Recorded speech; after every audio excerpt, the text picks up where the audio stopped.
خان کی خواہش یہ نظر آ رہی ہے ہمیں پنجاب کی حد تک. خان صاحب یہ سمجھتے ہیں کہ شاید وکلاء جو ہیں وہ ڈٹ جائیں گے، اور اگر ہمارے امیدواروں کو اٹھایا جانے لگا تو وکلاء جو ہیں، چونکہ ان کے پیچھے بار ایسوسییشنز ہیں، بار کونسلز ہیں، پھر عدالتیں بھی وکلاء کا خاص خیال کرتی ہے. وہی ان کی یہ سمجھ ہے. میری ذاتی سمجھ یہ ہے کہ میں تو یہ سمجھتا ہوں کہ وکلاء نے قوم کو بھی مایوس کیا ہے، اور میرا خیال ہے یہی وقت تھا کہ وکلاء جو ہیں رول آف لا کے ساتھ اٹھ کھڑے ہوتے ہیں. یہی وقت تھا، اور یہ بنیادی کام ہے وکلاء کا. بار ایسوسییشن جو ہیں اپنے اضلاع، تحصیلوں، ٹاؤنز، بڑے شہروں میں اپنے لوگوں کے حقوق کے نگہبان ہوتے ہیں.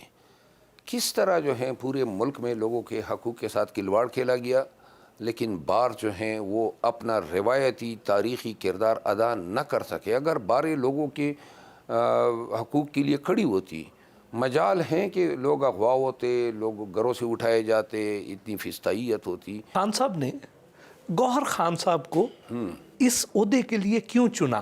کیا وہ فرنٹ پہ آ کے پارٹی کو لیڈ کر سکیں گے جس طرح خان صاحب کیا کرتے تھے؟ جو مجھے ذاتی طور پہ نظر آ رہے ہیں 2-3 وجوہات جس نے شاید خان کو جو ہیں وہ اس پہ مائل کیا. وہ نمبر 1 یہ ہیں کہ گوہر خان ہماری ٹیم میں سب سے زیادہ برداشت والا آدمی ہے، تحمل رکھتا ہے، سافٹ سپوکن ہے، امریکہ سے پڑھا لکھا ہے، بیرسٹر ہیں، UK سے پڑھا ہے، اور بڑا اچھا فیملی بیک گراؤنڈ ہے. خان کے ساتھ بہت انٹریکشن ان کی ہوئی بات چیت میں. لیکن عملی طور پہ جس طرح گراؤنڈ میں آپ نظر آتے ہیں، جس طرح لوگوں کو چارج کر رہے ہیں، کراؤڈ کو جس طرح ووٹر کو باہر نکال رہے ہیں، گوہر خان صاحب تو ہمیں آن گراؤنڈ کہیں نظر نہیں آتے. گوہر خان صاحب کا وقت آئے گا نا. ابھی تو یہ وہ وقت ہیں، یہ وہ لمحے ہیں جن میں ہم اپنے چیئرمین کو ملوث نہیں کرنا چاہتے ہیں. ہم نہیں چاہتے ہیں کہ ہمارے چیئرمین پہ پرچے ہو، وہ نظر آئے کہ وہ موٹر سائیکلوں پہ بھاگ رہا ہے یا وہ بہروب دار رہا ہے. یہ جو سپریم کورٹ کی طرف سے ابھی فیصلہ آیا ملٹری کورٹ کے حوالے سے، آپ اس کو کس نظر سے دیکھتے ہیں؟ اس ملک میں ہو کیا رہا ہے؟ یعنی کہ ابھی انٹرم پہ آپ یہ آرڈر کر رہے ہیں کہ جی ٹرائل چلاتے جائیں. یعنی پریکٹیکلی تو آپ نے اس فیصلے کو انڈو کر دیا. یہ انجنکشن جو جاری ہوا ہے 4-1 کے ریشو سے، تو جب سپریم کورٹ جیسے اعلیٰ ادارے سے ایسے فیصلے آئیں گے تو پھر وہ غلط FIR کرنے والے سپاہی، تھانے دار، IG یا DIG سے تو گلہ ہی نہیں ہے، جن کا کام لوگوں کے حقوق کا تحفظ کرنا ہے، جو آئین کے تحت گارنٹر ہیں لوگوں کے فنڈامنٹل رائٹس کو پروٹیکٹ کرنے کے، اور جس کا انہوں نے الف اٹھایا ہوا ہے. جب وہاں سے ایسے فیصلے آئیں گے تو اس ملک میں طوائف الملوکی جو ہیں وہ نہیں مچے گی تو کیا رہے گا. قاضی فائز عیسیٰ صاحب سے آپ کی کیا امیدیں ہیں؟ وہ عدلیہ میں کس قسم کی اصلاحات متعارف کروائیں گے؟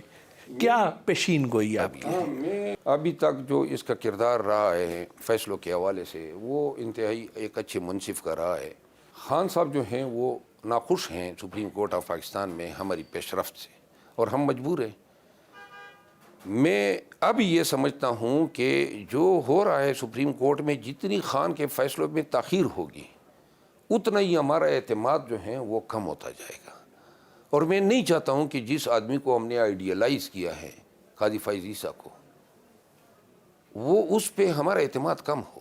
آپ یقین کریں اب بھی میں سب کو کہتا ہوں کہ اگر کوئی ڈیلیور کر سکتا ہے وہ قاضی فائز عیسیٰ صاحب. ایک مضبوط چیف جسٹس کی ضرورت ہے پاکستان کو، اور ان کو یہ نوٹس لینا چاہیے کہ پاکستان میں ہو کیا رہا ہے.